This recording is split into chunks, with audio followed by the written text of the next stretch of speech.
리더십이 어떤 것이 있을 수 있느냐 사람에 따라 다를 수 있잖아요. 용맹한 사람 그래서 그걸 용장이라고도 하죠. 지혜로운 사람은 지장이라고 하고요. 사람들을 잘 쓰는 사람은 제가 봤을 때는 덕장인 것 같아요. 덕으로 사람들을 쓰고 문재인 대통령은 그런 의미에서 뭘까요? 여러분들 보시기에. 찝어서 얘기하기는 힘들 것 같고요. 세 개 다 더해놓은 것 같아요. 다장. 뭘 이렇게. 다 잘하는. 그렇죠. 그런 게 정답일 수도 있을 것 같아요. 네. 복합적인 부분인데 네.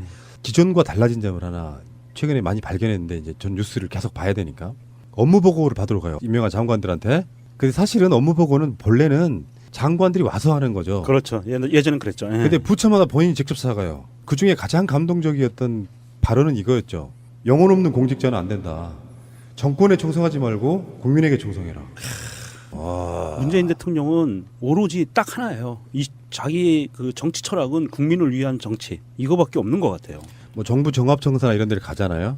그럼 일단 거기에 그 하위에 있는 직원들 특히 여성 공무원들 박수 소리가 쏟아져 나옵니다. 난리가 나요. 이거 뭐 팬심이 우리나라 공무원들이 다 그랬는지 몰랐어요. 근데 저도 이제 좀 황당한 게 뭐냐면 저는 이제 중앙부처는 안 있어봤지만 서울시 근무대 시장이 업무 시찰한다고 돌아다니는데 시장님 인증샷 한번 찍어 이렇게 못해요. 못하죠.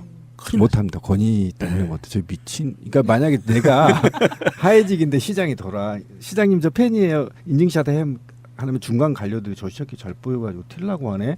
이렇기 때문에 못한단 말이야. 찍히는 거죠. 찍히는 거라고. 공직사회가 그래. 근데 대통령이 가는데 업무 중에 일어나서 인증샷 찍어. 이게 그러니까 탈권위 시대가 드디어 왔다. 그러니까 이 탈권위 시대를 확대해서 기관장들도 탈권위를 벗어나야 하고 그다음에 지자체장들도 탈권위를 벗어나야 됩니다. 왜 그러냐면 탈권위 벗어난다는 말이 권위를 벗어나야 된다. 권위를 벗어나야 되는데 어쨌든 탈권위 시대에 지금 두 번 벗네. 그건 좋네 그게. 맞네. 이 좋은 말이네. 그런데 이게 이제 관료주의 타파거든요.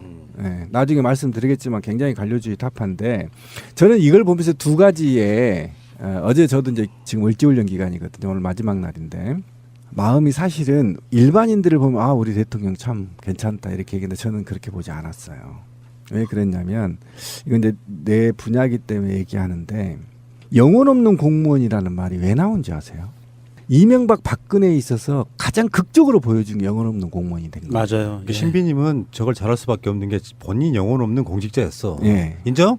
인정하죠. 오케이. 노조 좋아. 하기 전에는 역시 좋아. 노조 하기 전에는 당연히 그랬죠. 예, 근데 그냥 시키는 대로만 하는. 시키는 대로 하면 편해요. 예를 들면 이런 거예요. 아까 그 얘기 잠깐 좀 해야 돼요. 이 부분이. 그런 뭐냐면 닭 있죠. 닭알 계란 나왔죠. 예. 살충제 계란. 네. 그런데 지금 공무원들은 관계 공무원들은 경각심을 먹을까요? 뭐 자기 업무 아닌데 뭐. 네. 내가 책임자가 아닌데. 안 먹어요. 네. 그러면 누가 책임질까요? 책임자. 아까 말했잖아요. 위탁 준 업체. 또 거기만 조지면 되는 거. 내가 무슨 잘못했는데 이렇게 되는 거거든요. 예를 들면 도로에 여기 뭐라 그러죠, 이거? 싱크홀이 생겼어요. 그래서 사람이 죽었어. 그럼 공무원이 어떤 마음을 먹을까요? 아이씨, 나 진급 누락되네. 아니죠. 책임이 없다고 얘기했죠. 그 하청업체 불러요. 그렇죠. 이 새끼 제대로 안 했어. 싸대기 한번 때리면 돼요. 이해 가시죠? 그리고 나는 아무런 죄책감과 도덕성을 느끼지 않아. 지금 공무원이 그렇게 됐단 말이에요. 그럼 뭐냐면 제가 말하고 싶은 게 뭐냐면 영혼이 없는 공무원은 신자유주의를 받아들이면서 무한 외주를 준 게 원인이었단 말이에요. 그리고 공무원한테는 의무라는 게 있어요. 기본 의무. 법이 정하는 의무가 있어요. 이건 공직사회에서는 하위직 사회에서는 거의 법이에요. 법. 성실의 의무, 복종의 의무, 비밀 엄수의 의무, 청렴의 의무, 품위 유지의 업무란 말이에요. 이게 안 걸릴 공무원이 없어. 퇴근해서 쓰리바를 끊고 다녀. 그런데 내 과장이 봤어.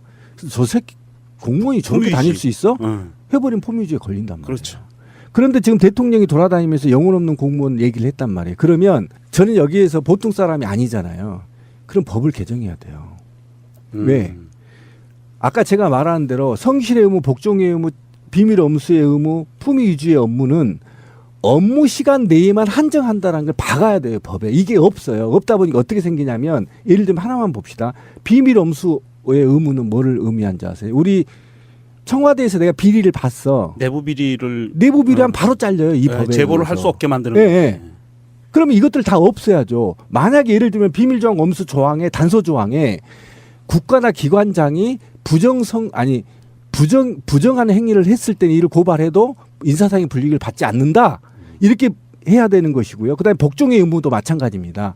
부당한 지시, 불법적 지시를 내렸을 때 이해한 거 하더라도 아무런 신문상의 제재를 받지 않는다. 단서 조항이 없어요. 없으니까 불법을 지시해도 말 안 들으면 복종 의무로 그냥 걸어버려요. 인사위원 올려버려요. 그렇게 돼 있어요. 당연히 단수 조항이 그렇게 돼 아예 있죠. 없는 거야? 없는 거죠. 그럼 광의 해석된다는 말이 있는 거잖아요. 그래서 복종의 의무, 성실의 의무, 그다음에 비밀 엄수의 의무, 그다음에 품위 유지의 업무는요. 코에 걸면 코걸이, 귀에 걸면 귀걸이에요. 그렇게 돼 있어요? 당연히 그렇게 돼 있어요. 그래서 그러면- 이거를 개정해 줘야 돼, 대통령이. 그러면 그 개정하기 전에 우리 문 프레지던트께서 이거를 다 그거 하나씩 자, 걸어서 그리고 이제 흥분한 김에 얘기합시다. 판사하고 검사가 진급을 해요. 처음에 평검사로 들어가서 있으면 부장검사 되고 막 대법원도 올라고 막 그래요. 그러면 공무원이 아까 얘기했잖아요. 본 월급 말고 국회 운영위원장을 맡으면 월 4천에서 5천을 받아요. 예. 그러면 판사 검사도 부장검사는 특수활동비하고 직급보조비가 나와요. 그렇죠. 그게 몇천 되다는 아는 거 아닙니까? 그럼 미친 듯이 아부에서 진급을 해야죠. 그래서 영원히 없어진 거지. 그럼 뭐를 해야 돼? 진급제 없애야 된다. 이것 때문에 고위직은 진급을 이미 없앴어요. 4급 이상 없어요. 국가천은. 그래서 그래요? 상당이라고 얘기하잖아. 그래서 예, 예, 예. 상당 뭐 상당이라고 뭐. 얘기하죠. 이미 없는데 왜 하위직만 있냐고요. 전 세계 1급에서 9급으로 나눠 가지고요. 운영하는 국가가 없어요. 전 세계에. 단 하나도. 우리나라만 있단 말이에요. 그럼 이 계급을 5급 이하 없어. 그냥 공무원이야. 이렇게 해서 전부 해줘야지 영원히 있어지는 거지. 이거 공무원 노조가 우리 철밥통 깨고 굴종의 사슬 끊고 국민의 공무원으로 다시 거듭 태어나겠습니다. 소리 외친 게 13년이야. 근데 할 수 없었던 건 바로 이 4대 의무조항 때문이에요. 그럼 법 개정을 해야 되네. 당연히 해줘야죠. 국회가 그래서 이것도 말을 들어야 되네. 내년 헌법 개헌 때 반드시 이 조항에 넣어야 돼요. 되겠네요. 그러니까 대통령이 영혼 없는 공무원 이야기를 했다면 네.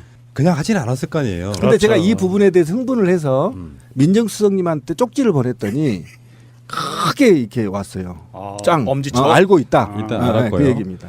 근데 문제는 지금 뭐 그냥 뭐 영혼 없는 공직자 뭐 정권에 충성하지 마라 이것이 중요한 게 아니라 업무 보고 방식이 바뀌었더만요. 그러니까 그럼요. 문재인 대통령이 이렇게 이야기해요. 사안별로 막 지나가듯이 그렇게 하지 말고 중요하지 않은 건 빼고 정말 핵심 사안 것만 갖고 토론하자야. 네, 맞습니다.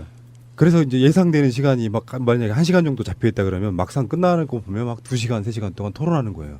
대통령이 장관이나 부처에 있는 핵심 있는 자리의 사람들과 무엇이 중점 사안인지에 대한 토론을 하는 거예요. 당연히 그렇죠. 멋지지 않아요? 노무현 대통령 때 사실은 이게 문화가 정착됐었다고 제가 우리 방송에서 그러니까. 얘기했었잖아요. 제가 주택과에 그 잘리기 전에 근무를 했는데 그 이제 매일 아침 회의를 해요. 근데 그때는 과거에는 노무현 대통령 이전에 어떤 현상이었었냐면 그냥 지시사항만 받아 적었었어요. 그런데 노무현 대통령 말 정도 돼서는 과가 원탁으로 앉아서 이렇게 토론을 했어요. 업무적으로. 그러다 이명박이 들어와서 이게 없어져 버린 거예요. 다시. 근데 지금 다시 이게 이제 부활되는 거예요. 이게 얼마나 좋냐면 그러니까 일방적인 문제가 아니라 대통령이 지시한 사항이 현업에서 맞지 않습니다. 대통령님. 이거 시정하셔야 됩니다. 이렇게 얘기할 수 있는 문화가 조성된다는 거예요. 그리고 또 한 가지 중요한 거는요. 대통령이 과학기술정보통신부에 어떠한 그 국정과제에 대해서 업무 지시를 내렸단 말입니다. 그런데 여기에 가서 그냥 보고만 받는 게 아니라 그 부처만이 아니라 다른 부처도 있잖아요. 방송통신위원회라든지 뭐 기타 등등 여러 공무원들이 나올 거니까 그 업무에 관련된 공무원들이 많이 나오는데 이 사람들이 토론을 하면 그냥 일방적으로 수직 계열화돼서 업무 보고를 이렇게 쫙 해서 이렇게 하겠습니다 보고서 끝 이게 아니고 그렇지. 그 내부에서 발생되는 어떤 조화롭지 못하는 각 부처가 충돌하는 부분들이라든지 기획재정부와 각 행정부서 간에 이렇게 부처 이기주의. 충돌하는 사항들이라든지 이런 것들이 나와요. 그러면 그 자리에서 그것이 보완이 돼 버린다는 조율이 얘기죠. 되죠. 예, 그래서 나중에 정책 실패가 나타나는 거 확률이 확실히 줄어든다. 이런 면에서 굉장히 좋은 거거든요. 알겠습니다. 어쨌든 간에 새로운 리더십을 여러 가지로 보여주네요. 뭐 아까 말한 덕장인지 지장인지 용장인지 이런 구분이 좀 없는 스타일. 좀 조용하고 그렇게 하는 것 같은데도 보면 좀 무서운 느낌이 들 때 그러니까 있잖아요. 아까 리더십 얘기했잖아요. 그러니까 제가 홍준표나 김진태나 이런 정우택이들을 계속 아이라고 욕하는 이유는 뭐냐면 악의 리더십이 한번 만들어지면 그 악의 리더십을 계속 따르는 자가 있어요. 근데 이렇게 훌륭한 리더십의 모형을 만들어 놓으면요. 아까 말한 덕장들이 다시 이 모형적 리더십을 따라한단 말이에요. 그래서 제가 아쉬웠던 건 지난 9년 동안에 사회적인 지식층들이 이런 리더십을 보여주지 못했는데 문재인 대통령이 직접 솔선수범 이런 리더십을 다양하게 보여줌으로 인해서 각계각층의 사회 지도층의 리더십이 새롭게 생기고 있다는 측면에서 굉장히 한국 사회가 품위 있는 사회로 가고 있다. 이런 측면에서 높이 평가한다는 겁니다. 알겠습니다. 리더십이 어떤 것이 있을 수 있느냐 사람에 따라 다를 수 있잖아요. 용맹한 사람 그래서 그걸 용장이라고도 하죠. 지혜로운 사람은 지장이라고 하고요. 그러니까 사람들을 잘 쓰는 사람은 제가 봤을 때는 덕장인 것 같아요. 덕으로 사람들을 쓰고 문재인 대통령은 그런 의미에서 뭘까요? 여러분들 보시기에 찝어서 얘기하기는 힘들 것 같고요. 되게 다 더해놓은 것 같아요. 다장.